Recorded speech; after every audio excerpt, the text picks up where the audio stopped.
think of the passion, God love everlasting. Keep the law of the land and book in case you're asking. Moving forward to the learning and it's free, cause I know that God know the combo go with Sister E. Love talk Sister E, God work Sister E, charity Sister E, let's talk with Sister E. All different type of information every week. Let me speak. If you subscribe, we going deep. Love talk Sister E, God's work Sister E, charity Sister E, let's talk with Sister E.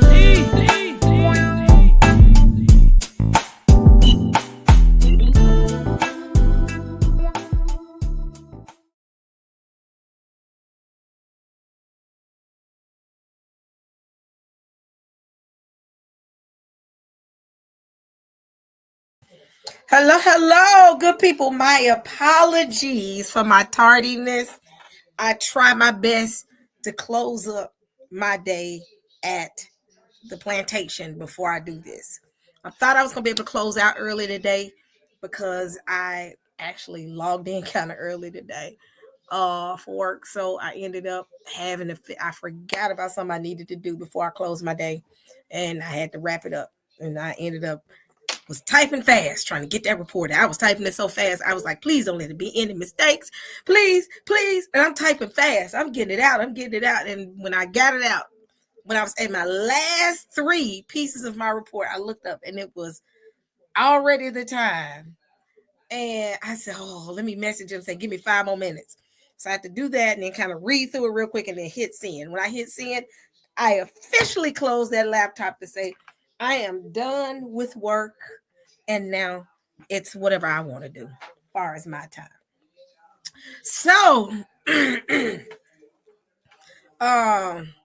so with that being said, somebody said them knuckles was y'all. I was typing so fast. I was like, okay, you know how you try to type fast and you're reading as you go. Okay, that makes sense. Let me go back and look. That makes sense. And then I don't have my second monitor, so I'm working from one computer, and I'm like, okay, let me go back. You know how you switching back and forth on the screens. And I'm like, oh my goodness. So with that being said, we got it done. It's out. I'm officially done with the plantation. It's 5 o'clock Central Time, meaning it's 6 o'clock Eastern Time. If I was in New York, I would be done. So I'm done. And now what I'm mad about is my laptop has 26%. So I got to find somewhere to charge and talk. Let me see. Let's get started, y'all. And I'll find a place to charge. Y'all, let me tell y'all something. Saints, it is so 2025. Let's talk about that. We're just 10 days in. Just 10 days in. If y'all can see, hold on.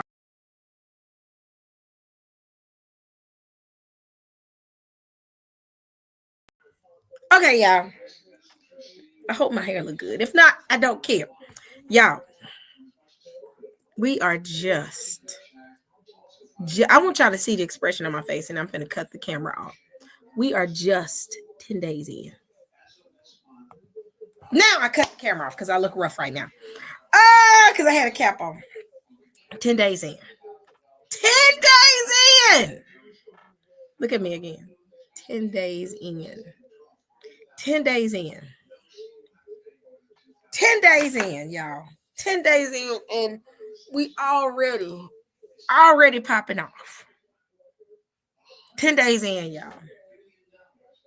Ooh, I know I look beautiful. Thank you. But right now, y'all,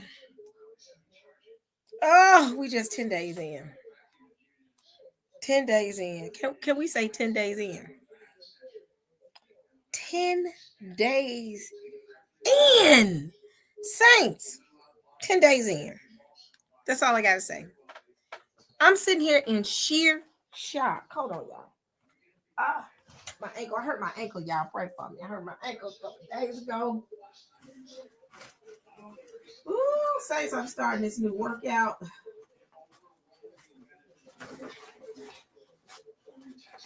Hold on.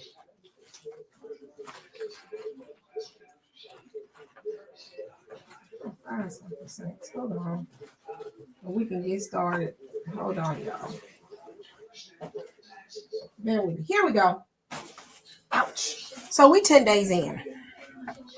With us being 10 days in, We have one. Make sure I'm correct. We already didn't had the incident in New Orleans. What else did happen? There's so much that happened. Then, not to mention, we have the incident that happened in LA. Then Trump standing up saying he finna take over Canada, Greenland, Panama Canal. It's so much going on, and it's just January 10th. And the truck bomb by the Gregorian calendar. By their calendar, we're just at the beginning of the year, and everything seems like it's just an utter muck. I'm talking about, there's so much craziness going on. So let's do this. I want to talk about the sequence of events when it comes to what's going on with, let's see, where y'all want to start? Y'all tell me where y'all want to start. It's so much going on.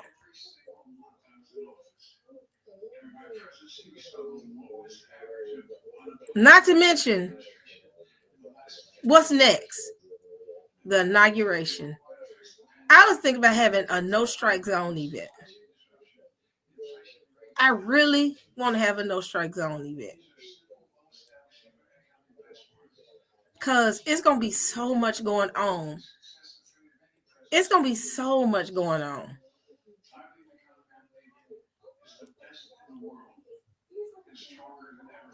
Oh, the wildfires. Y'all, let me tell y'all something about these wildfires.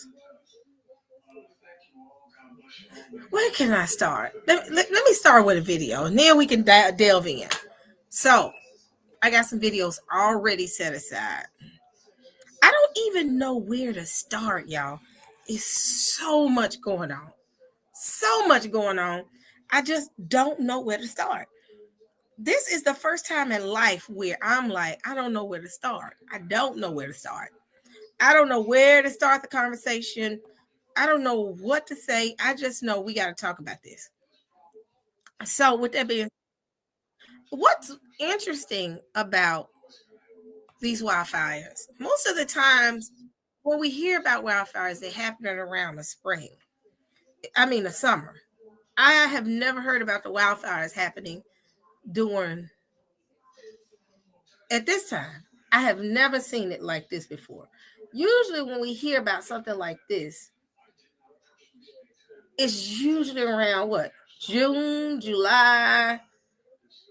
Yeah, it is never around this time of the year. It's never around this time of year. So let me play this video real quick and then we can get started. And I have a theory, my own personal theory. And I'm going to play something from Democracy Now! Where people are trying to connect this to an environmental thing. I think it's deeper than an environmental thing. Y'all know why? California has the largest amount of electric cars. Largest amount of electric cars. This is just my theory. These electric cars have to be plugged into an electrical unit. I looked it up. California's electric cars make up 37% of their cars within California. And LA has a very large amount of electric car users. I've been to LA, I've seen it, and I went to LA this time last year. And the biggest thing that I noticed, I said, why do I see all these electric cars?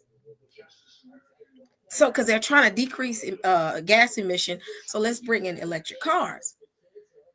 I'm going to play a video about these transformers and how the old transformers and old electrical grids are not prepared for the large amount of payload that's coming to them because of the charging, because people are charging at the same time.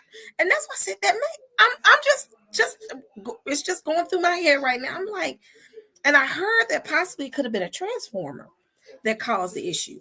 And I'm sitting here saying, and I'm not saying electric cars. I'm not saying that electric cars cause the problem. But I'm like, it's so much going on that you got to look at so many different scenarios and wonder what's going on. So y'all get what I'm saying? Disclaimer here. Ain't nobody saying electric cars, just in case folks We're trying to say, oh, Sister E ain't said that at all.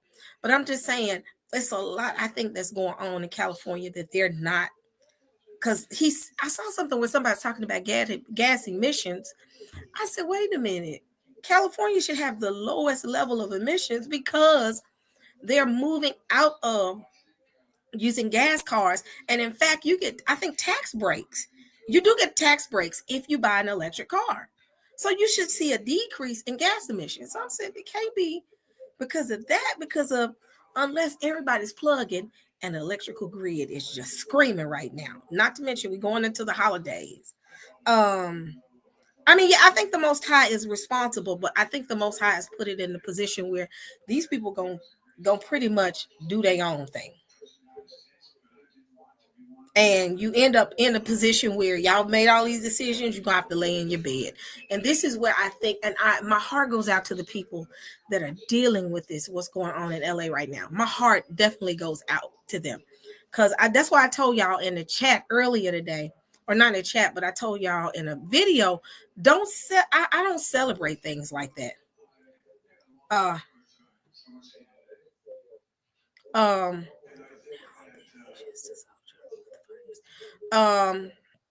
But with this, I was just reading something. But with that being said, I'm not celebrating because I have people that I know that have been impacted by this, and my heart goes out to them, and anything that I can do to help them to get through this time, I'm there for them. So that's why I'm like, we should not be celebrating somebody's loss. We know that the Most High is doing His thing, and then. And that's another thing. And I'm only giving you my theory. All of a sudden, the insurance companies just drop all these people. It's a lot of things. I think that are playing into this. But y'all, let's keep them in our prayers for those who are enduring this. And don't go online talking about, see the Most High judge it. See the Most High judge. You better be quiet for the Most High judge you. Just be aware of what's going on and be prayerful in this time that when the Most High doing what He's doing, that you don't get caught in His judgment. That's the most important thing. So with that being said, I'm going to play some stuff for y'all.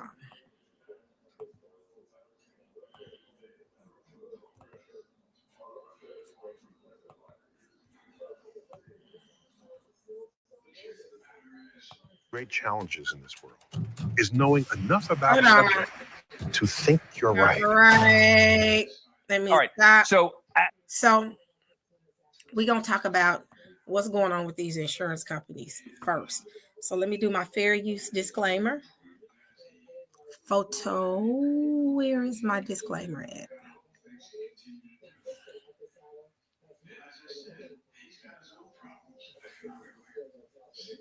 Let me see. Before I do that, y'all, I got to do a little,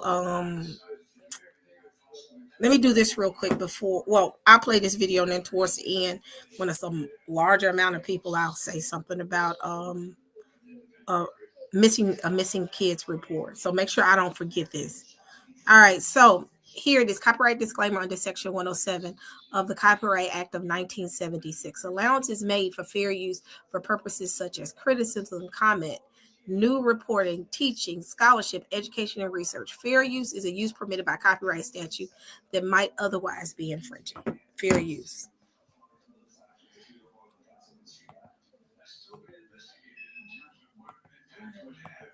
Okay, hold on, y'all.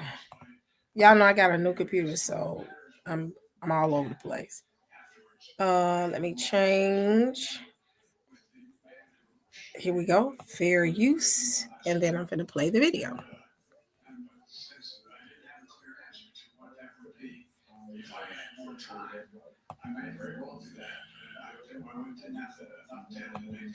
I want you to give us the bottom line, whether you believe there'll be the money for the payout, and certainly feel free to add or correct anything that I just laid out. First, thanks for the opportunity to spend some time with your viewers.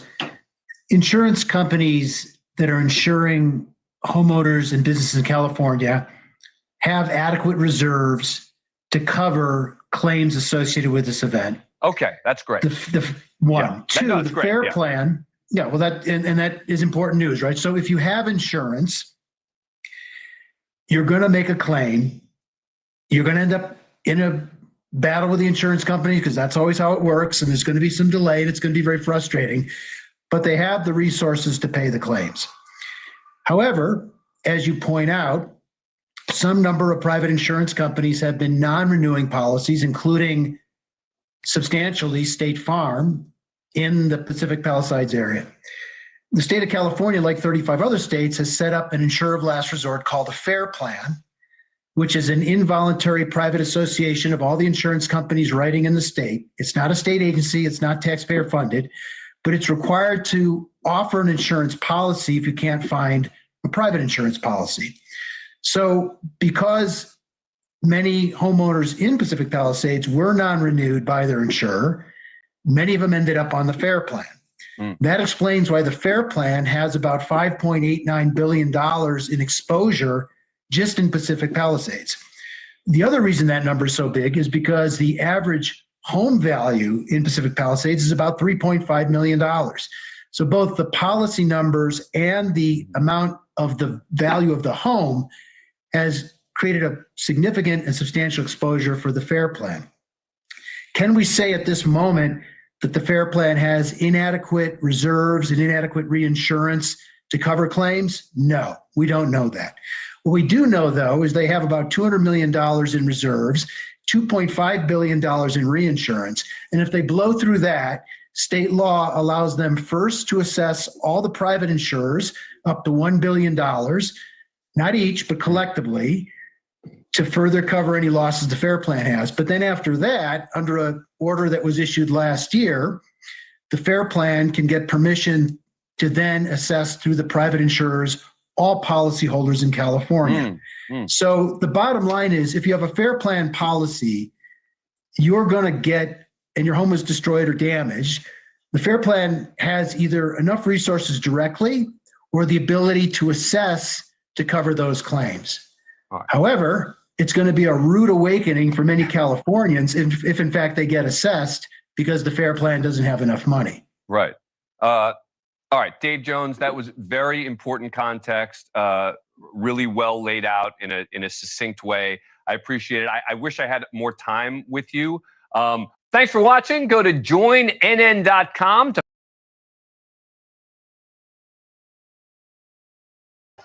So ultimately, all of a sudden, this FAIR Plan, it sounds like they knew they wasn't going to have enough money to cover all these losses due to the cost of these houses.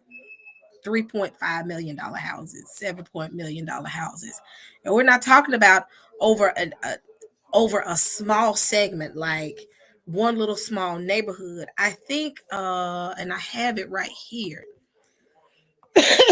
Where did I have that at? Because I was looking at it. Hold on, y'all. I'm trying to go back to it. Where is it? Shoot. I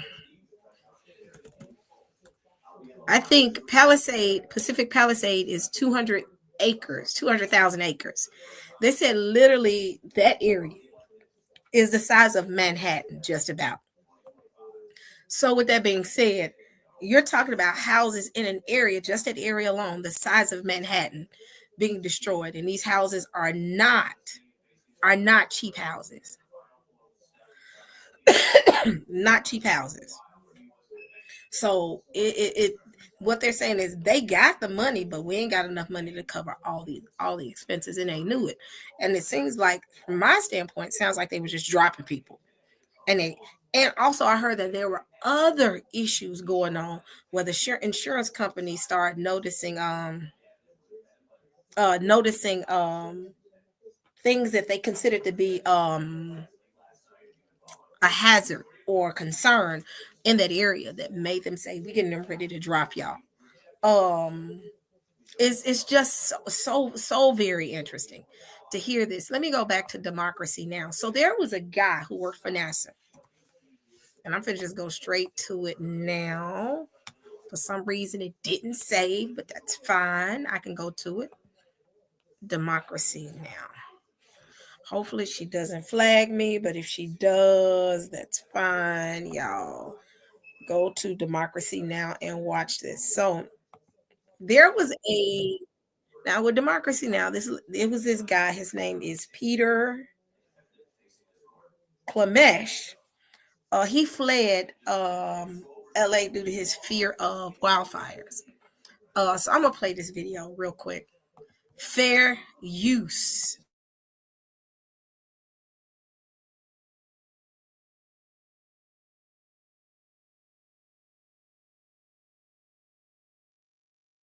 Viewers like you. Please support our work at democracynow.org/give. We begin today's show looking at the devastating fires in Los Angeles, where at least 10 people have died. More than 10,000 homes and offices have been damaged or destroyed. Entire neighborhoods have burned down. The death toll is expected to rise. More than 35,000 acres have already burned. The fires continue to burn due to high winds and dry conditions. The largest blaze, the Palisades fire, is just 6% contained. The Eaton fire near Pasadena remains 0% contained. Analysts project the cost of the fires may reach a record $150 billion. The climate-fueled fires come as scientists at the European Union's Copernicus Climate Change Service have confirmed last year was by far the hottest year on record, with global temperatures exceeding 1.5 degrees Celsius above pre-industrial times for the first time. We're joined now by Peter Kalmus, climate activist, climate scientist at NASA's Jet Propulsion Lab. He's speaking on his own behalf, not on behalf of NASA. He's just written an opinion essay for the New York Times headlined, "I'm a Climate Scientist. I fled Los Angeles 2 years ago." He joins us now from Chapel Hill, North Carolina. Peter, thanks so much. So I stand corrected. It wasn't 200,000, it was 20,000 acres. So what she was showing, and then we'll go back to the video. She was showing this area is 21,000 acres that were impacted. And here are all the evacuation warnings because I was out there, so my bad. So 21,000 acres have been under fire. And when I was listening to someone, they said that pretty much could have made up Manhattan. That's how big Palisades is. And if you look on this map, it's kind of big.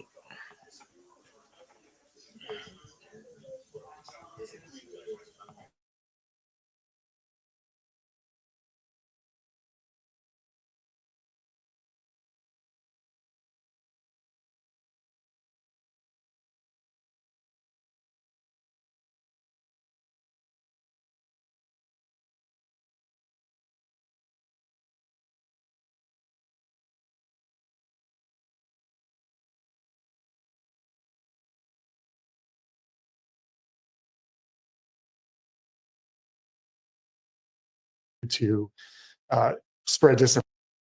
He's just written an opinion essay for the New York Times headlined, "I'm a Climate Scientist. I fled Los Angeles 2 years ago." He joins us now from Chapel Hill, North Carolina. Peter, thanks so much for joining us today. Explain why you fled Los Angeles 2 years ago. Oh, Amy, I just have to take a moment to, I don't know what to say anymore. I'll get to that in a second, but I just want to make sure the reason I wrote the piece was because we have to acknowledge that this is caused by the fossil fuel industry, which has been lying for almost half a century, blocking action. They're on the record saying that they will continue to spread disinformation and continue to attempt to block action. They've known the whole time that the planet would get hotter like this and that impacts like this fire would happen. And then a point I really wanted to make in the piece, which they wouldn't let me make, is that this is still just the beginning. It's going to get way worse than this. 2 years ago, 2020, when that Bobcat fire happened, the whole time I was living in Altadena, it was getting hotter and more fiery and drier and smokier. And it just didn't feel like I could stay there. Like I could, so, when you have a trend line, things getting worse every year, right? Like, where's the point where it breaks? Like you keep going and keep pushing the system, getting hotter and hotter, getting drier and drier, right? Like emitting more and more carbon dioxide from burning fossil fuels. Eventually things break. I didn't expect my neighborhood to burn this soon. Explain what's happened, Peter, in Altadena, in the town that you left. it's complete devastation. I mean, your audience probably has seen some of the images. The neighborhood I lived it's gone. I would say the majority of my friends have lost their homes there. Every now and then there's a home that's still standing amidst the ashes and the devastation. I don't even know what kind of rebuilding after this is going to look like and feel like. I don't know how this is going to affect the housing market, the insurance industry going forward. It's now the aftermath is this, and where we got to look at it is how the insurance companies are going to be. It's going to be a global increase. I'm not yelling as much because I had to charge my laptop. And has a 3-prong power pack, and I only have 2-prong in the room. So it's going to be interesting to see how this plays out. But we'll go into what it looked like as far as the devastation in a little bit. But I just wanted y'all to hear on the side that people were fleeing a long time ago because of a multitude of reasons. And I honestly believe it's a combination. It's like a recipe of multiple events all happening at one time. And the interesting part, though, is it doesn't make sense to me is this big of a fire during the winter, or not winter necessarily because they don't have a winter, but this is something you hear during the summer. So it's very interesting. So I'm going to mute out and continue playing. The thing, again, I think everyone needs to understand, and I wish the New York Times would have let me make this point, that this is going to get worse. I can see that today just as clearly as I could see how a hotter and drier and more fiery Los Angeles was getting. I mean, I think in the future, if we don't change course very quickly, and maybe it's even too late to avoid some of these much more catastrophic impacts. But I'm fully expecting heat waves to start appearing where 100,000 people die, and then maybe 1 million people die, and then maybe more after that as things get hotter and hotter, because there's no upper limit, right? Like, we keep burning these fossil fuels. Fossil fuel industry keeps lying. The planet just keeps getting hotter. These impacts just keep getting worse. It's not a new normal. A lot of climate messaging centers around this idea that it's a new normal. It's a staircase to a hotter, more hellish Earth. And a lot of climate impact predictions have erred on the side of least drama. It's hard for even scientists to wrap our heads around how everything is changing right now on planet Earth. No matter where you look, the indicators, when spring comes, how hot the winter is, habitats that are moving, ice that's melting. Everywhere you look in the Earth system, including, of course, ocean temperatures and land surface temperatures, you're just on this trend towards a hotter planet and all the impacts that are associated with it. And I don't know what it's going to take for us to stop all these stupid wars and come together and actually deal with the emergency that our planet is in the process of becoming less and less habitable, and everything that means. We humanity, we've got a real crisis here, and we're ignoring it. Another paragraph they took out of the piece, both the Democratic presidents, Obama and President Biden, they were very proud to expand fossil fuels. President Obama said, all that oil and gas expansion, that was me, people, right after he was done being president at a lecture he gave at Rice University. And now, of course, we have a Republican president coming into office who says this is a hoax, who's gaslighting the people who are following him. Like, I don't know how long it's going to take for conservative working class people to believe what's right in front of their eyes, that the planet is getting hotter, and that we have to come together and stop listening to these clowns who say it's a hoax. I mean, look at it's all around us. Why do I have to be on Democracy Now! Saying this? Right? It's very obvious what's happening. Well, Peter, we thank you for being with us. We're so sorry about what's happening there in your community and all.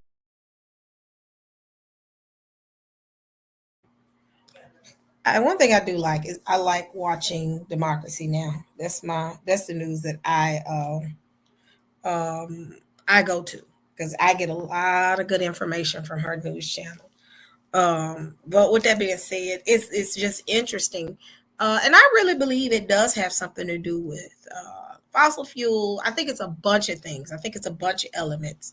I think it's the thing is the Most High has put us in a position right now that they have, or put them in the position rather, that they've done so much stuff that he's pretty much taking his hands off, letting them do whatever they want to do, and they'll be, held accountable based on what they've done. He'll let them fall in their own trap. You have all these, it's a bunch of things. And I think some of it deals with, I really believe some of it has to deal with some of these EVs and also the environment itself. And it's just a bunch of things going on, y'all. And I got to do some digging. I've done some digging, and I saw one thing that kind of stuck out to me. Well, before I speak on it, I kind of want to do a little bit more research. But their emission seems as if it is going down due to the EVs that they have. So I don't think it's just that. I think it's a bunch of things. But with that being said, after all that has happened, the mayor gets put on Front Street. The mayor gets put on Front Street as saying you cut funding for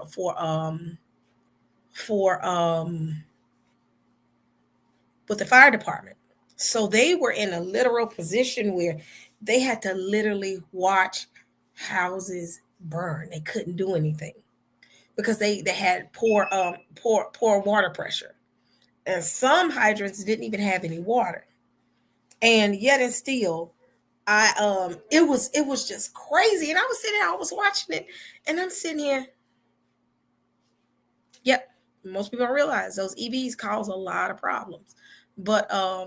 But with that being said, I'm going to play this video, and then I kind of want to talk about EVs, but I don't want to do it on here. I want to go behind in the no strike zone and look and really talk about that, because if I start talking about the EVs, it's going to get interesting. It's going to get interesting. In fact, I want to play this video about the EVs and how they've already for the past 2 years have been saying that they don't have the infrastructure to manage the amount of electrical vehicles that they have on the road. They needed to update the infrastructure to be able to manage. So they were trying to push away from using gas cars because of the emission, and created these tax cuts where people were buying EVs so fast. And guess what? Think about it. Not only are you using your electricity for your normal day-to-day stuff like your TV, your air conditioning, or your heat or whatever, you're plugging up an entire car and letting it sit for hours. And not just one person, but hundreds, thousands, 37%, probably more than that within LA, that were charging their cars. And we're not just talking about Teslas. GM trucks have created their own EVs. So you're dealing with a lot of these cars and I really believe that it has put pressure on their electrical grid, which has ultimately caused some of the problems that they're seeing now. Pay attention. I'm serious. I'm paying attention to the fact that we only see these things happening within California, and to the magnitude that we've seen it here. We've only seen LA to get hit as hard. And like I said, LA is real heavy on dealing with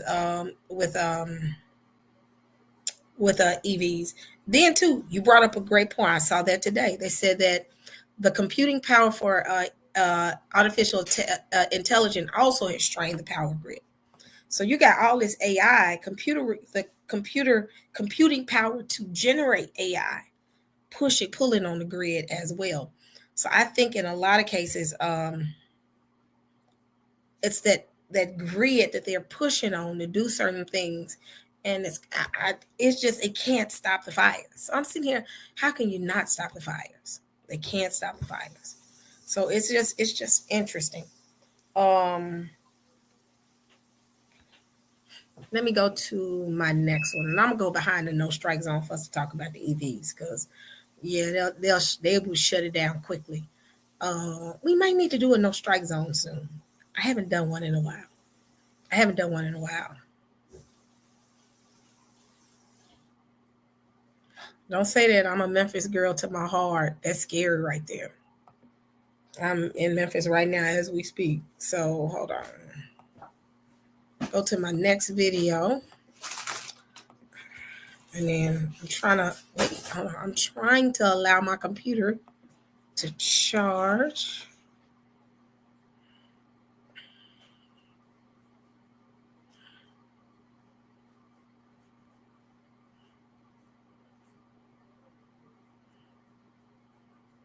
So right now, officials,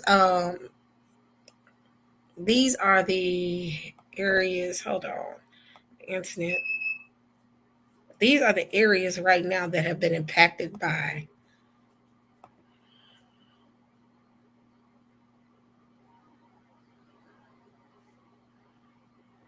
I ain't gonna break it. I ain't gonna break it, Asif.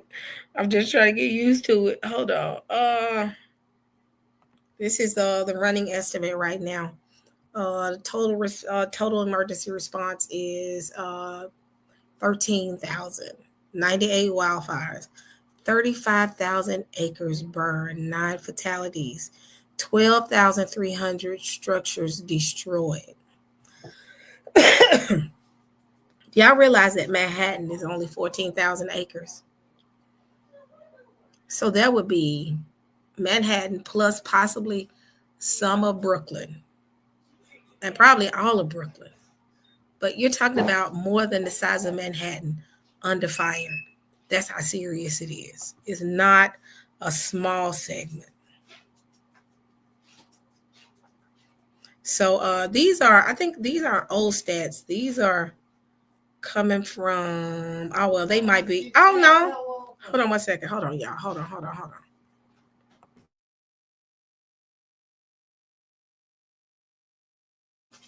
I think these are updated real time. They might be updated real time because I'm looking at the site right now. And it shows that got 21,000 for Palisade fires, and they said only 8% has been contained. Eden fires is 13,000. Only 3% has been contained. So the bigger areas, they're having a hard time containing it. Hold on 1 second.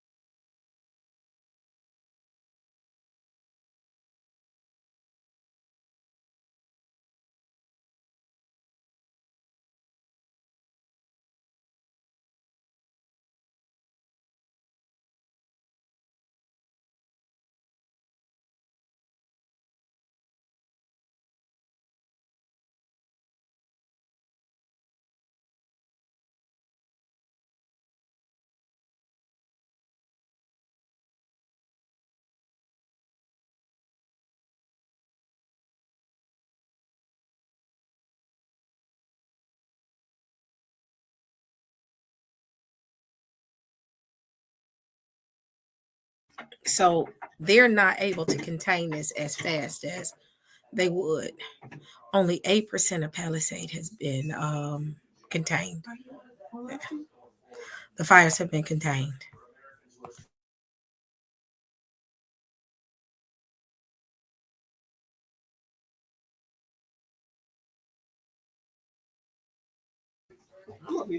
So with that being said, here go Rio, y'all. Rio came here to follow me. Ooh. So I'm gonna go to this one that says conspiracy theories about the California wildfires. So they already trying to contain these conversations. So I'm gonna go straight into this. Hold on.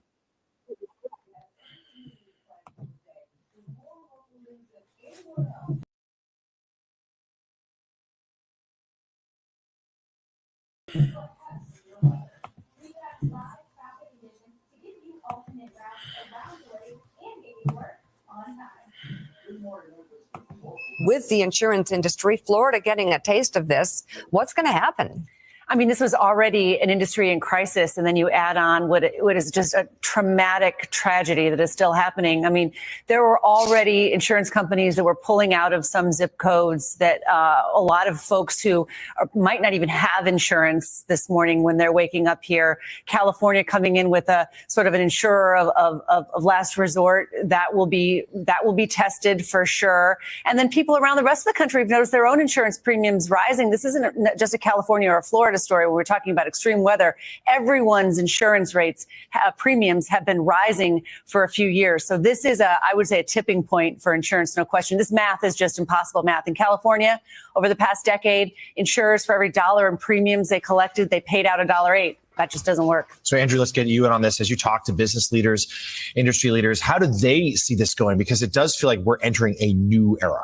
I think we're entering a new era where it's possible that parts of this country, if not the entirety of it, we'll see how long this goes, are quote unquote uninsurable. I mean, you just discussed math that doesn't add up. And so you could be, have huge premiums, but then the question is, are Americans going to pay those premiums? Are they worth it? What, by the way, is going to be the role of government in all of this to prevent these types of things from happening to the extent they even can be prevented given the climate change that we're seeing? So I think that there's sort of a massive dynamic here.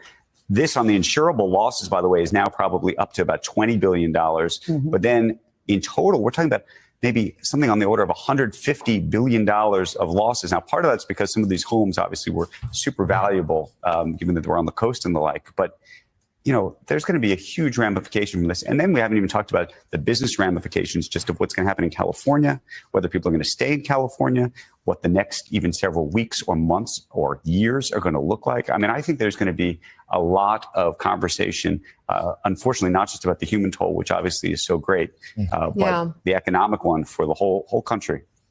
Absolutely. And in the days since the deadly wildfires in Southern California began, conspiracy theories have started to spread across social media about the origins of the fires and the California government's response to them. There are even AI-generated images of the famous Hollywood sign on fire, something that has not happened. This coming as Meta CEO Mark Zuckerberg announced earlier this week that the company is getting rid of its independent fact checkers. And Stephanie, I believe Elon Musk is on Instagram spreading conspiracy theories, and it's just out there for people to consume without any understanding about what's true or what's not true. It is so problematic and it's so dangerous. Mark Zuckerberg clearly made a short-term business decision for himself this week. They're getting rid of third-party fact-checking, and they're actually taking that effort and moving it to Texas. The irony, as though Texas isn't political, it obviously is. But this is a crazy short-term decision. It works for him because, remember, in less than 3 weeks, Donald Trump is going to be the new president.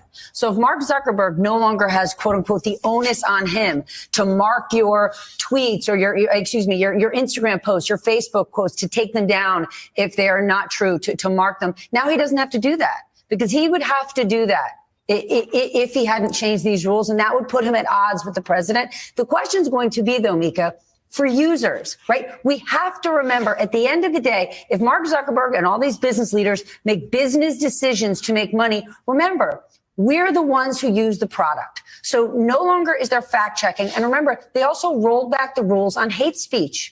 So if now anyone can say anything and there's no protections, then all the people that use these platforms need to decide, do I want to be here? Do I want to drive in a car with no seatbelts? Do I want to get on a roller coaster with no safety protections whatsoever? And if users suddenly say no, well, then advertisers will say no. Then Mark Zuckerberg will have a different business decision to make. But right now, they're making this short term. Well, let's just see how it works out. And how it's going to work out could be terrible. Mika, though, I think there's two other calculations in this. One is the regulatory environment for Mark Zuckerberg, the FTC cases and other cases against them. They're going to disappear. And whether those cases disappear and how much value would be extracted for that. The other piece is you look at X. While there's a lot of folks who watch this network who may have stopped going on X, there's a lot of other folks who started going on X, and other folks who may not love what's happening on X but stay on X in the same way that we hear about privacy concerns at some site, or you hear about information getting stolen on some site, and then we go back to that same store online the next day. And so there is a question, and I think that Mark Zuckerberg is recognizing that math. But especially the FTC case coming up. Imagine that is gargantuan. Right. It could be hugely damaging to his business. That thing could disappear. And he could also now have Donald Trump in his pocket, helping him with other issues as he's facing governments on the other side of the world.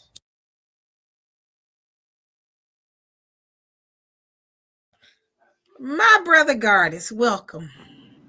Hey, Sister E, how's it going? It's going good. How you doing? Day by day, day by day. Our prayers are with you. Yeah, it's been an interesting year. So,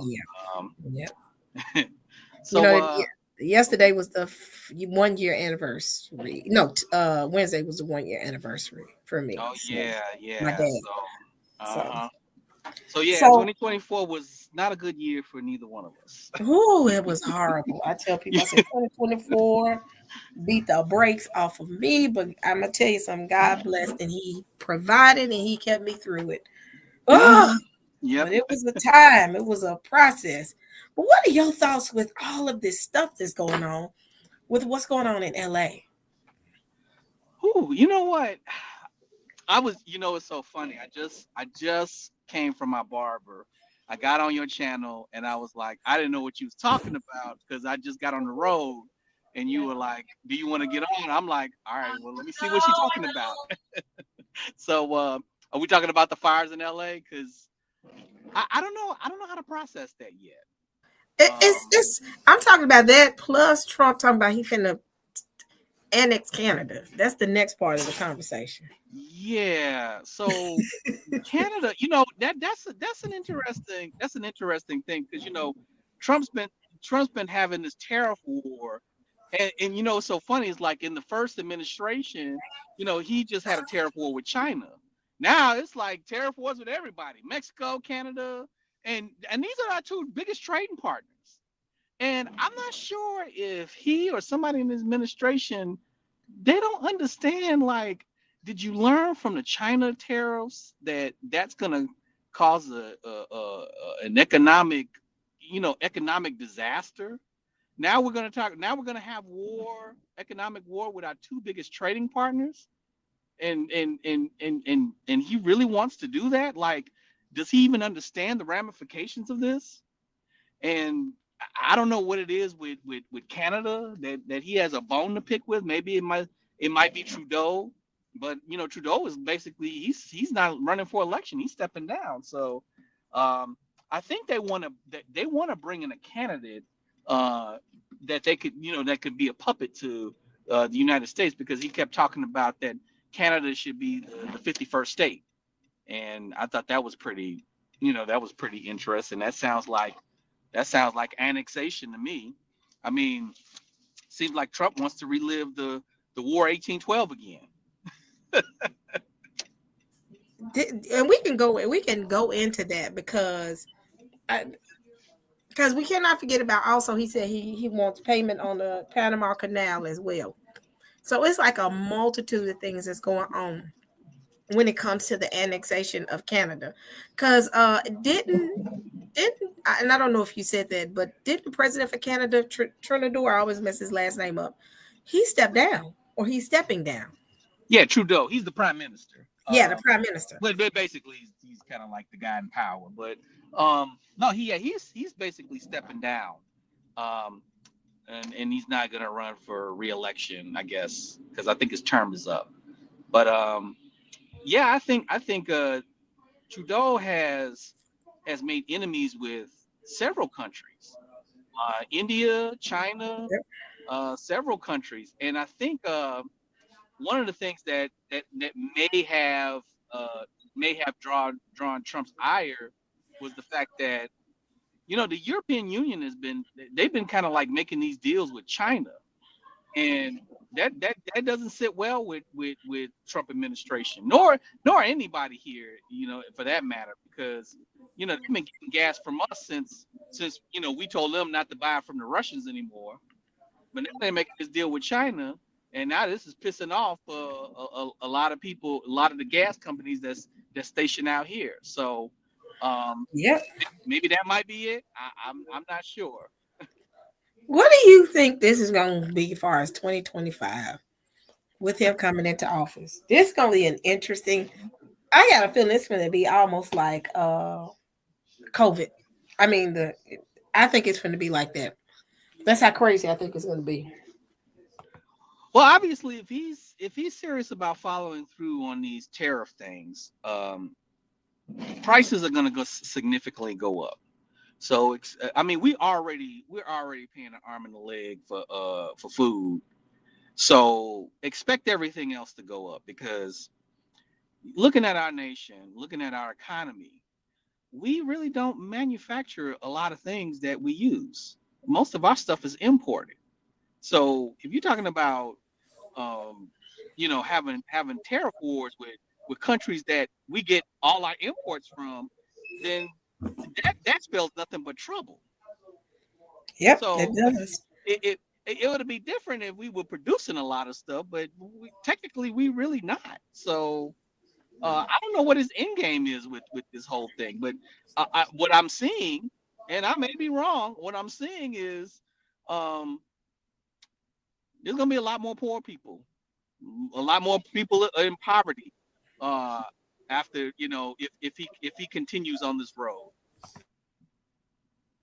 If he continues on this road, it's gonna lead to war, I think. And he ain't gonna have no choice but to go to war. And I think that's the political side of it. Yep. I think it's gonna go into a full out war, and it's gonna be a war with pretty much everybody. And I think it's not just going to be in the Americas. I think it's the European Union against the rest of the world. I think it's going to be like that. Because, again, the European Union is not going to push back on the U.S., I don't think. If anything, well, he's kind of pushing back on NATO. And don't get me wrong, I'm not a big NATO fan as well. But the thing is, he's not looking to break up NATO. He's looking for other countries to invest in the American-made bombs that supplied NATO. So he's actually going up on the price of the war, the war machine, and that's the only thing that he has against NATO. Yeah, and NATO, I think, is pretty much almost held by the throat within the U.S. because they've been in cahoots with them for so long when it comes to the arms game for a good little minute. And to the point, I think they're pretty much dependent because they can't turn to Russia for help. Because by that, they pretty much bowing down to Russia if they say we need help, or better yet, China. I think it's pretty much, they are really pretty much bound by the U.S., I'm thinking. Well, no, yeah, I mean, you're right. I mean, NATO basically is a U.S. controlled military alliance, even though there's several countries in this alliance. But you're seeing the foundations of NATO kind of breaking off with, the United States and the European Union having kind of like this economic tiff that's going on. And actually, NATO was supposed to be dissolved because once the Soviet Union dissolved in '91, what was the use of having NATO? Because NATO was specifically designed to fight the Soviet Union. To continue colonizing. Because the Soviet Union also had their version of NATO in the Warsaw Pact. But once that dissolved, what was the purpose of NATO? What was the purpose of keeping NATO around? To continue to colonize. That's why they ain't done colonizing. Well, I mean, that's true, but that's what I'm saying. It is a question that kind of answers itself. Yeah. But the whole purpose of NATO was to fight back the Soviet aggression, as they call it. Wasn't they doing the Cold War? Yes, but the Cold War is actually still happening. It just has a different face on it. What? Wait a minute. You said a different face. Yeah, because the Cold War, back in the 80s and beyond, was the Soviet Union. Now the Cold War is basically Russia and China now. Oh yes, I see what you're saying. That's the Cold War now. Yeah. Yep. And a little bit of Israel too. Well, not Israel on our side. It's not that now I take that back. Israel is more so on NATO. My bad. I didn't mean that. But I see what you're saying. It's mostly what about, that's why I meant Iran. You think Iran as well? Oh yeah. The place of Cold War. Yep. the Cold War has always, I mean, not just the Soviet Union, the United States, but there've always been these other countries that have been involved or been in the middle of these fights. So yeah, you might have different countries in a shift, whereas back in the 60s and 70s, it was always the communist South American countries like Cuba and several other countries that went socialist. But now it's like you got, like you said, Iran is involved now. Now you got North Korea starting to be more active in this whole thing, and you can't forget about the BRICS, Yeah, you because most of those countries in the BRICS, are basically kind of like on the side of China. Yeah. But what's so interesting about it is BRICS has a couple of nations in it that's more that lean more towards the United States than China. So, like for instance, India, which is actually one of the founding members. But India, I don't think India knows. I think they're just trying to play the middle to see who's going to win this whole thing. And you know what? It's interesting because India never chooses sides. I've noticed it. India plays both sides of the fence. And yeah, exactly. Yep. Even in the workforce, they play both sides of the fence. You never see them play two. Yeah. Never. Yeah. I think it's just their way of maintaining. They're one of those countries that have been able to maintain. And in their maintaining, they choose no sides, but whatever the winning side is, they all of a sudden switch. They'll switch up on you real quick. Yeah, and India also has, they've had historical tensions with China, but I think they're starting to realize that, now that China is starting to become an economic power, if it's not already the global economic power, they're gonna they have a fight on their hands if they're gonna be going to war with China. Oh yeah. Yeah. And India. Now, here's another thing too. India, if there's another superpower that will emerge, in the next 20 years, many people say it's India. I've heard that too. I don't think they're gonna make it though. I'm gonna be honest. I don't think so either. I don't think so either. Their economy nor their concept of distribution of wealth is horrible. People don't realize to be able to be an economic power, you got to have a strong middle class. That's what's been maintaining the U.S., having the strong middle class. The lower class nor the middle class has been able to sustain this country. So when you don't have a strong middle class, you can't become any type of a power because it requires economics. And I think India doesn't have that concept of middle class. It's either upper class or lower class, and they may have. I don't think they have that same concept. So yeah, that's just my thought. And their military is too far behind to be power. So yeah. Welcome, Aaron Spike. You got something you want to add? Hey, shalom, Father Gardis. How you doing? All right, shalom to you. Okay. Yeah. Actually, yeah, I was just I was thinking about this again. I've been trying to look at all what's been going on. I say, since employee number 47 got put back in. And I was just thinking about how Elon, how he's played a role. And we were talking about, as I mentioned in the chat before, with the strain on the power grid. I said I have been looking at that. It said that, especially said with AI, it is definitely, they've been looking at trying to build more power plants just to deal with that very thing. And I'm thinking, since Elon is all about AI and everything with his Grok and everything. How's this going to look for us? Like I said, if we did, build these power stations, build up our AI infrastructure to a point where, like I say again, that America's on top. And what you just mentioned about, going to war with our allies, how interesting would it be if you said you had, America top AI, and that's the very thing that's going to be used to try to do that very thing you talked about. So it's like, that's not good. like I said, I know AI itself is a tool, but unfortunately, people will use it for evil, no doubt about it. And so I say again, I've seen a lot of these things being connected. And you talked about the transform. Did you see that somewhere where you said there was that's what started this whole fire? That's back to that. And I said I was going to do a no strike zone, but we can continue on that one as well. Oh, okay. That's All what right. I heard. A transformer. That's why I'm wondering with what's going on with the electrical grid in California. California is a very interesting city state, and then especially when you go into LA. LA is very interesting because again, you brought up the computing behind the AI intelligence. Then you got all these electric cars. They're trying to become so electric to push away from gas emission. I'm like, where do y'all have the electrical grid to handle that?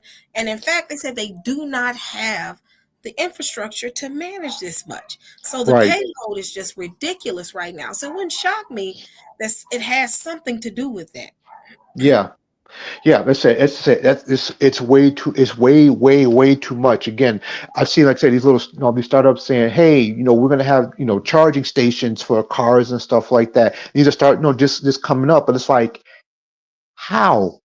How are you gonna power all these stations? And I remember reading what was that, last year, a year before, that they were talking about by 2030 that gasoline engines would not basically be being used. They would kind of be, not be made anymore, and it is going to be going to electric. And when I saw that, I like, no, that is an extremely bad idea. It's like, yeah, I love technology. I'm in the technology field, but there are some things that you simply don't do. One is taking the choice away from people to use something, again, that I know fossil fuels and everything that have been used. And yes, it does need to be changed. It does definitely need to be regulated more.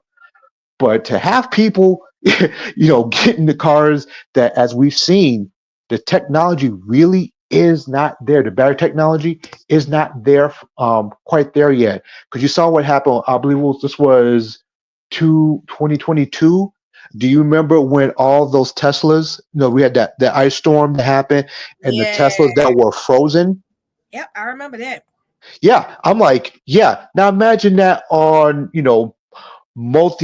how many millions of people would have that if all of a sudden it's like, hey, there are no more, gas cars anymore. You have to buy electric.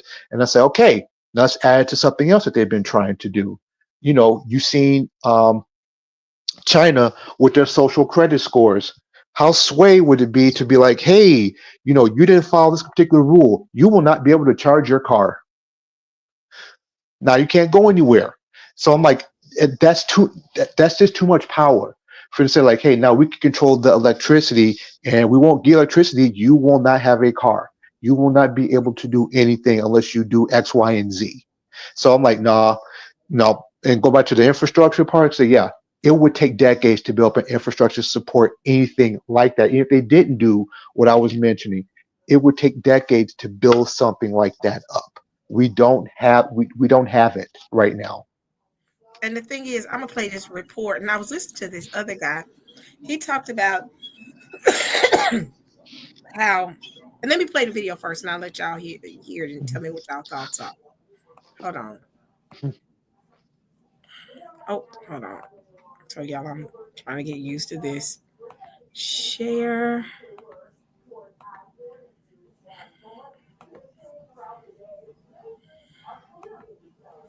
Now, this report was done, I think, 2 years ago. This isn't recent. This was, I think, a year or two ago when they came out with this. So I'm going to play it. Vehicles may put too much strain on the power grid. That's if changes aren't made to keep up with it. Consumer investigator Steve Sprache, you're getting answers when it comes to outages and your wallet. The power grid, it's an essential part of everyday life. However, segments of it are showing their age. 75% of the grid, based on the Department of Energy studies, might be at end of life. A new report by Cobay Financial Services says age, weather, and power generating mixes are undermining the U.S. power system faster than its infrastructure can be replaced or reinforced. Most of our distribution companies, they're not built for doubling the load, especially if it's going to occur overnight. What's adding to the sudden increase in power consumption? It's the electric vehicle. Now, you say that electric vehicles are being adopted faster than anticipated? They are indeed. Here's how each electric vehicle adds to the grid's workload. If you go out, you buy a Ford F-150 truck, you're looking at maybe doubling the electricity load in your household. Multiply that by many other households, and the demand puts a strain on the system. Add to that many people wanting to charge their vehicles when they come home at peak power usage times. All that adds to consumption and to your electric bill. If you decide to charge that vehicle during a period of time when the grid is already stressed, you're going to be paying up for it. The report says people need to change their charging mindset, doing it in the middle of the day while at work and not topping off the battery. 95% of the time, Steve, our cars are parked. So we have a lot of opportunity on when we charge them. And putting hundreds of thousands more EVs on the road will be a challenge to power providers, requiring innovative techniques to cope. One possibility, grid operators are thinking they might ask owners of electric vehicles to store excess power in their vehicles' batteries and then reverse the flow to help power the grid during times of extreme demand. Working for you, I'm consumer investigator Steve Sprazier. And again, California is the top, is the city, or the state rather, I'm sorry, not city, but state with the most number of EVs, which are the electrical vehicles. Mhm. They have the top number, 37% just within in California. Do you realize how big California is? And Yeah. then possibly a concentrated group of EV owners are in LA. And while I was in LA, I saw only Teslas. I said, and I'm like, where are the normal cars? I felt like I was a fish out of water. I said, if I move to LA, they're gonna hate me because my car is full gas emission. I don't trust EVs and I don't plan to use them. Oh no, yeah, Puckett. It's already shown that it's saying some of the battery technology is is unstable. Like I said, how many Teslas have we seen that just happen to sitting there and oh look, it's on fire.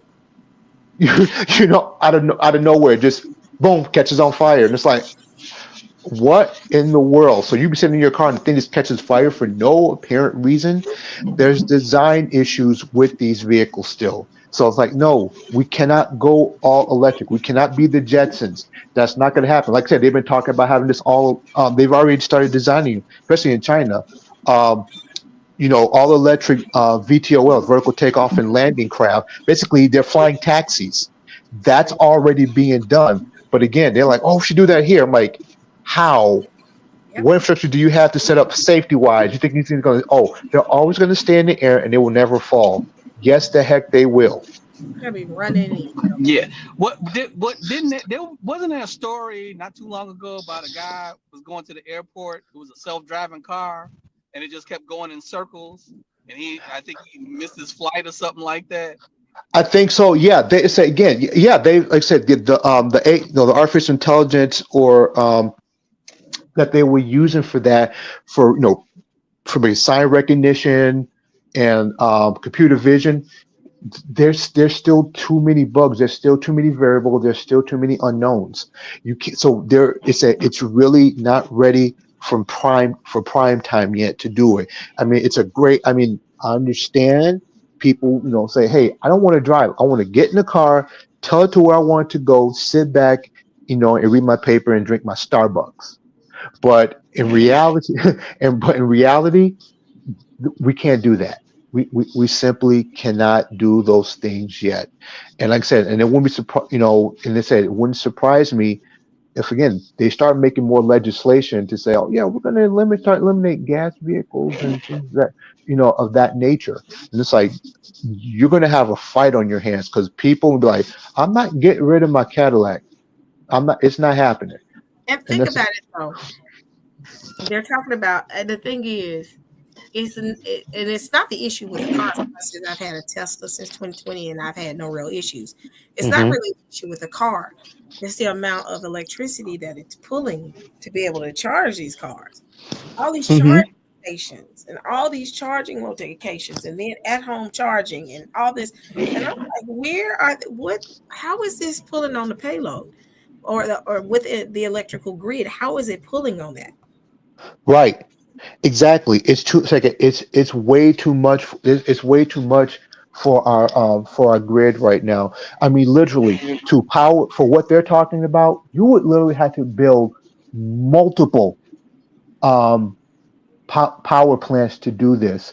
And again, and that if you're doing the traditional power plants, again, that's going to cause for even more, burning even more fossil fuels because it's so. Therefore, in other words, it's like, yeah, we're going to need electric cars, but yeah, to power the power plants, you're still going to be using fossil fuels to do it, unless they start building more nuclear power plants, and that adds an additional level of complexity. Because like, who says, hey, I want to have a nuclear power plant right down the block from me? No one's going to want that. And like, no, we can't do things like that right now. So people say, sorry, go ahead. I'm sorry. So he says, yes, I have solar with a Tesla battery. So Okay. So is he saying he's charging with the solar technology? Oh, the person, I couldn't see it there. Okay, yeah, if they said solar with the Tesla battery, that's great. The thing is, is that going to be for all of them? No, Is everything exactly? That's not going to be for all of them. And let's be honest here.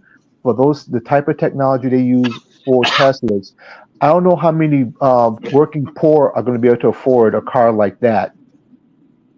They simply wouldn't, because if anything, I could see solar being more. Unless again, I don't have a Tesla, so I don't know how that works with solar, an additional charge feature, or is that actually part of it? To have that.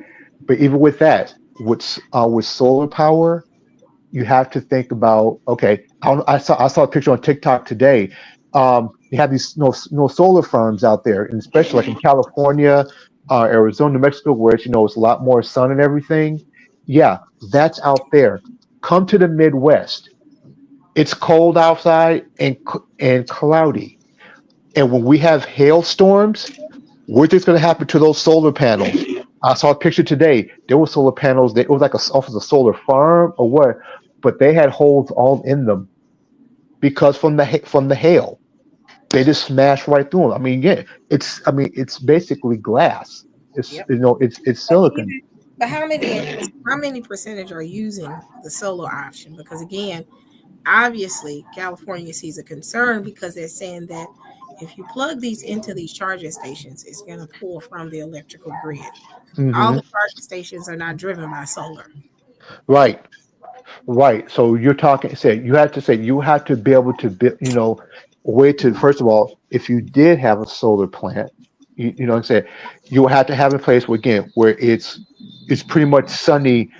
It has to be sunny most of the time. So you're talking probably somewhere in the Southwest.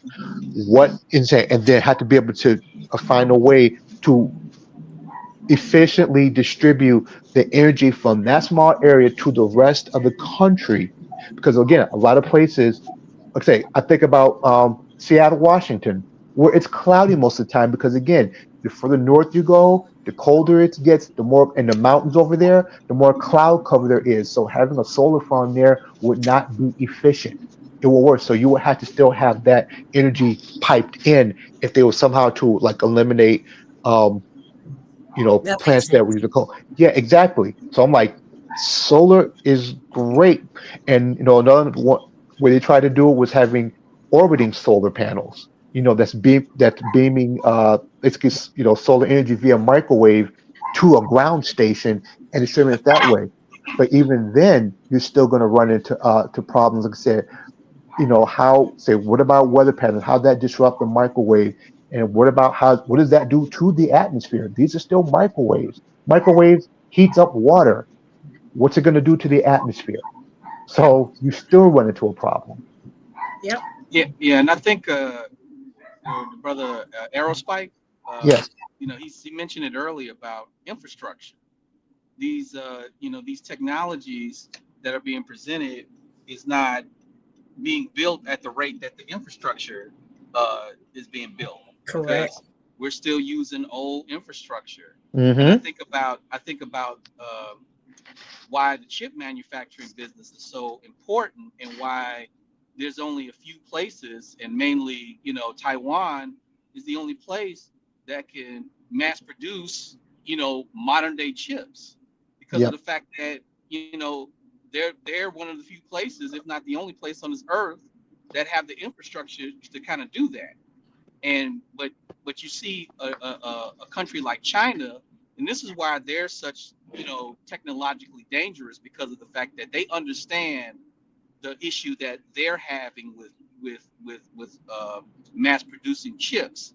So they're trying to take that into account, and trying to be a technological giant, which they're redoing their infrastructure to do stuff like this. Mm-hmm. And I think the problem with in this country, because if I'm not mistaken, Biden a couple of years ago infused, I think, a couple of $1 billion into the chip manufacturing industry, to mass produce chips. And one of the places that they pinpointed was Arizona. Mm-hmm. And people were kind of questioning, like, because if you're going to mass produce chips like that and fabricate them, you need a water source. So why do you choose one of the most driest areas in the country to try to mass produce chips? Oh, and that's even worse. Yep. Exactly. That's Yeah. even worse. I think our understanding of trying to build this whole infrastructure is kind of lacking. And so maybe we just don't have enough, engineers, or we're not developing engineers to think about these issues. I don't know.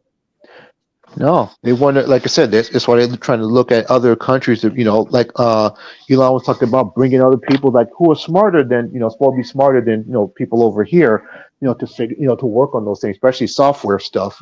But yeah, that would be an extremely poor idea to put, chip manufacturing in an area, like I said, like Arizona. So it's like, where else, would you do it? Because again, even if we did start doing that, the chips would be extremely expensive. So you're talking about, you think you're paying, $2,000 for a basic PC, PC or laptop now, double that if they actually started manufacturing them here. Yeah, I just think, like I said, you just have to be more strategic with this. Like, why are you building it? Why are you building it in Arizona? Why can't we build it in somewhere? Why can't somebody figure out, how can we do this mass production of chips? Because like, people think of chips, with just computers. Well, everything's got a computer in it. Yep. We're just talking about Yep. Tesla. Tesla probably got 100 chips in it, so 1,000 chips in it. So the chip manufacturing industry is. I read this book last year called Chip Wars, and they talked about how chips are now, it's now the new oil, and this is what Mhm. countries are kind of like fighting over now. Yes, And sir. this is why it was so important for the United States to keep, to keep control of Taiwan, since Taiwan, like I said, is probably the only place in this world that can mass manufacture chips. Yeah. Yep. Yep. So going back to the original point, what we were saying was, I think that a lot of these factors, when you're dealing with, like you said, the computer for AI, and you're dealing with EVs and how they're being the infrastructure they have in place in California and these charging stations. And this is just my thought. I think it has if there was a transformer that exploded, or how and what caused it. Mhm. And I'm looking at it as possibly it could be a factor. I'm not there. Like I said, I got friends that are in California and they're dealing with the fires, and I'm only speculating of what I think. But I mean, my thought could be nothing. It could be completely wrong, which I'm fine with. But it's just so odd how this is playing out. They're in the middle of probably it's not cold in California, but it's not 110 degrees outside as it would be Mhm. if it was July. And they kept saying that a lot of the fires that were springing up in California was due to forest fires, campers firing and dry brush in the sun. And all those things kind of seem like, okay, it makes sense during the summer, but we're talking about a time that it's not its hottest. So how do we hear? That's a good point. Like I said, again, don't have the data in front of me. But like I said, we'd have to probably look at what was the average amount of rainfall over the last year or so, especially in those areas. What was the amount of power, the power consumption for those areas over the last year, or maybe within the last couple of months or so, and maybe start putting some stuff together and be like, okay, it was super dry. There was a big power, there was a big power pull during this date and that date, and then saying, okay, was there a particular place where it, that it was even more, and then overlay that with where did this fire start? And maybe they're doing something like that. That's the only way that's the only thing I can think of. It's like follow the trend over the last year again with the climate, the amount of power consumption, where this fire started, and see what's around there. And like I say again, if they can ever find like they do with arson cases, they go like, okay, this was an accelerant used here because we can trace, the parent fire, we can trace it back to this particular spot and it started here. If there's any way, like, so I know somebody in the chat that knows anything about this, like if there was any way they can find, it's like it started at this point here, find out, say, was there wires underground? And like you said, was there a transformer somewhere? Was there a lot of energy being used, over here somewhere, and it got too hot? Again, there was not enough groundwater or moisture around. Bam, there was your kindling right there. Yeah. Well, half of California, I think over half of California is actually a desert, if I'm not mistaken. Yeah. Yes, this towards the southern half. Yeah. Yeah, it's a desert. So obviously it's going to be hot. Yeah. Right now, the temperature in LA is 68 degrees. So that's why I'm like, even though it's hot, it's not, I wouldn't even, and I might be wrong. It's 68 degrees. Would that make sense to have a brush fire that leads to this? Now, 100 degrees, which we know in July can be extremely hot. You can see this transpiring, but I'm looking at it and I'm saying, how did they get a forest fire in the middle of January or the beginning of January at the end of December? And like I said, actually, one of my family members, I was checking in on them. They were saying, because I was saying, hey, are you guys okay? And they actually sent me a map of where they're located and where the fires were. And they obviously, praise Yah, they were, they're miles and miles away. The fires were very much north, far north of them.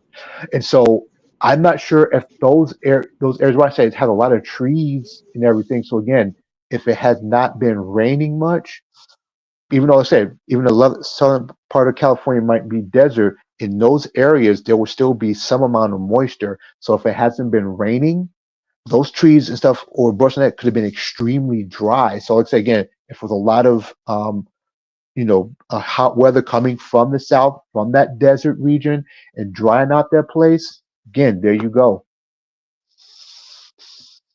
We got a lot to talk about this weekend, y'all. We got a lot to talk about because I do want to get into what's going on with Greenland and Trump. Oh boy. Yeah. So another country is trying to take over. Which is the most ridiculous thing. I'm like, you want to take over Greenland? I'm sitting here now, right? That'll be the 52nd state. The 52nd, yeah, because the 51st will be Canada. It will be Canada. Canada will be one. At least I got more options to move. So we're talking about Canada, and then I don't know what he's doing. This is the most. I think 2025 is gonna top 2020. I'm gonna be honest. I think it's I'm sorry, dude is chasing crack Drac. I'm sorry. I'm like Greenland. Of all places to invade, Greenland. Why? Because they're sending y'all ninjas to Greenland. That's it. They finna create a land for y'all and say, all ninjas go to Greenland. And they finna put us off by ourselves because y'all don't have no act right But it's just like, I'm like, why Greenland? And then you got Canada. The Pope Prime Minister and just said, I'm finna step down. Y'all can have it. Mm-hmm. So he done gave up. But you heard what Ontario was saying. They're like, "Oh, you want to take us over? I got you, bet. Let's go ahead and turn these lights off for them real quick. Y'all got that? Okay, cool. Click, click, click, click. All right, y'all go ahead and do what y'all going to do." And in Michigan, New York looking like, we dark. Like, talk to your president. That's his issue, not ours. Have a good day, eh? Well, I it's so funny. I remember during his first term, I was talking to a person in the military, and I was like, one of the things I was afraid of was like, well, he's the president, and he can, he's got access to the nuclear codes, and so he told me, he was like, you think they really gave it to him? Oh, it'd be bad. Say, here, nuclear codes. What is it? It's up, up, down, down, left, right, BA start. I had to laugh because I was like, yeah, you're probably right. They probably didn't give him nuclear codes. 588-2300. That's your nuclear code. 1, 2, 3, 4, 5. Yeah, if they're smart, they wouldn't have. But again, given what we're seeing, right now, I said I praise Yah that Yah is sovereign. He's in control of this. Like I said, I look at this dude like Nebuchadnezzar. I'm like, yeah, he still had Nebuchadnezzar on lock, even though Nebuchadnezzar was trying to do the most. Yah had to show him like, all right, let me take that your human reason away from you, and you're gonna run around like an animal. Same thing here.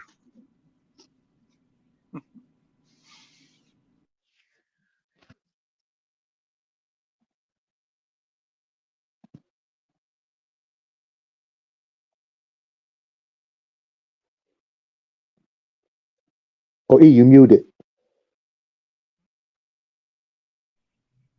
Sister E, you still there? Yeah, see, she's muted. I'm like, oh, she's gone. Okay. Yeah. So I'm back. I'm sorry. I was letting Rio in. Oh, okay. Yeah. Go ahead. I'm finna share how, and then I'm gonna close up because I need to let my laptop charge. Like a doof, I decided to do a live and didn't realize I don't have the option of a plug like on my own laptop because it's the 3-prong, and over here it's only 2. So this is Greenland. They finna ship every single one of y'all ninjas right here. It's enough room for y'all ninjas to be able to sustain yourselves in Greenland. Let me show y'all new home. Y'all keep cutting up. That's going to be y'all new home. You ready to go, Gardas? Oh God, that look like Chicago. I know. I'm like, just keep me in Chicago. Yeah, it's the same thing. Oh, so we can have snowball fights in June. I got you. Cool. Okay. That's why they finna ship y'all off. I guess we're gonna become herring fishers, I suppose. I do like herring. I mean, that's fine. But yeah, so yeah, we're gonna go on over there. Throw some house parties. In the winter. All year round, and we just live our best life. Man, that's it right there. So, but y'all, I have enjoyed this conversation. I'm gonna have to reconvene because some goofy person like myself forgot to charge her laptop because she was working.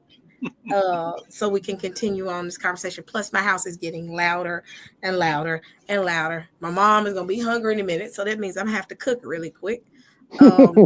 Yeah, I'm in Memphis, but I go back to New York next week. So, not to mention, we got a whole snowstorm that has hit Memphis, and any level of inches in Memphis, that means it's a shutdown. So we got like 6 inches of snow. Cloud dandruff. That's dandruff, pretty much. Yeah, Chicago. That's a walk in the park, Chicago. Exactly. We like what? Y'all good? But in Memphis, that's like a whole Alaskan blizzard, and they can't function in it. And they haven't cleaned up the roads, so folks I literally saw a man's car get stuck in front of my mama's house, and I'm like, how? And I'm seeing him fighting to get his car out, and I'm like, yeah, this is gonna be an interesting time. So But I do want to reconvene this conversation. I just want to let my laptop charge. But anything else before I close up? No, just it's good. I think it's just a good conversation. Again, 2025 is off to a very interesting start. But again, we know that the Most High, is in control of all this. So, I'm not gonna sit here and be scared. Like, oh no, this is gonna happen. It's like, nah, don't worry about it. The Most High knows what's happening already. It's okay. Yes. And before I close up, let me do this because I promised one of the people that watch me that I would post this, and I want to make sure that I won't forget to do this. There's a young. Wait a minute. Hold on. Add an account. Oh man, I get so tired of. Let me see. Let me go in and add this account real quick. So, no, thank you. No, keep. Okay, hold on. Okay, my sending a confirmation.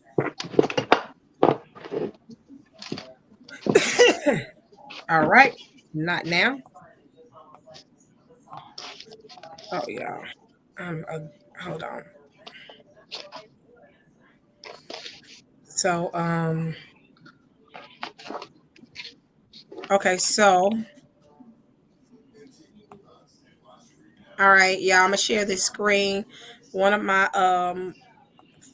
the people that I know in our community, she wanted me to make an alert to the community of a young lady that has come up missing. Missing report. Black and missing. Nakia Walker. Okay. She's 5'4", 100 pounds, black, brown hair, and she's been missing from Charlotte, North Carolina. So y'all, any of the Charlotte, North Carolina, or anywhere in the U.S., y'all, if y'all see or run across this young lady, I ain't saying jump on nobody's back, but make sure you call the authorities, the police department right here, or the police department in general, to let them know that you have seen this young lady or you've spotted her. So y'all keep that family in your prayers, and let's keep her family in prayer. So before we close, Gardner said, Arrow Spike, either one of y'all can close out with prayer, and then we pray for this young lady, and then we can close out. Arrow Spike, I'll defer to you because I'm actually driving. Okay, sure.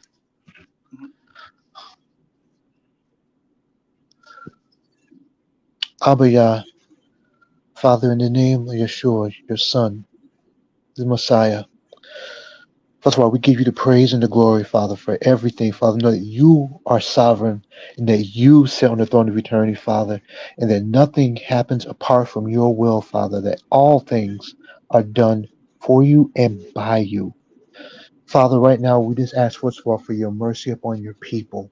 Everyone who is born again, Father, buried in the blood of your Son, Yeshua. And we ask for those, Father, for those who have been suffering through these fires, we pray for them as well. Father, that again, those who don't believe, that Father, that their eyes may be open, that they may repent and turn to you and be saved. I ask you to forgive us, Father, of our sins and our foolishnesses, Father. And we pray for this young sister, Nakia Walker, Father. First of all, we ask for your mercy. That Father, that again, if any, that she, first of all, be found alive, healthy, and well. That you will watch over her and that you will keep her, Father. And if anything foul has happened, that the person who has done this, that you would expose them and bring them to justice. So that, Father, that they will not get away with anything. But Father, we give you the praise and the glory. In the name of Yeshua, we pray. Amen. Amen. Amen. Right. All right, family. Thank y'all so much for supporting me. I'll also post this on my community tab. If you haven't, take a screenshot of it and post it on your Facebook page. And hope that we're the last ones that they look for. So it takes the community to come together to see if we can get the word around that this young lady is missing. Yes, ma'am. Yes. Yep. So y'all, thank y'all for joining. Let's keep this going. My house is loud, as you can see. It's getting started. Well, thanks for having me. And y'all, thank you. Have a great night. You have a great night as well. All You right, as y'all. well. Thank y'all. Thank y'all. All right, take care. Take care. Much love, y'all. I'm out because my house is getting loud and they ain't stopping. So I'm gonna do this. All different type of information every week. Let me speak. If you subscribe, we're going deep. Love Talk Sister E. God's Work Sister E. Charity Sister E. Let's talk with Sister E.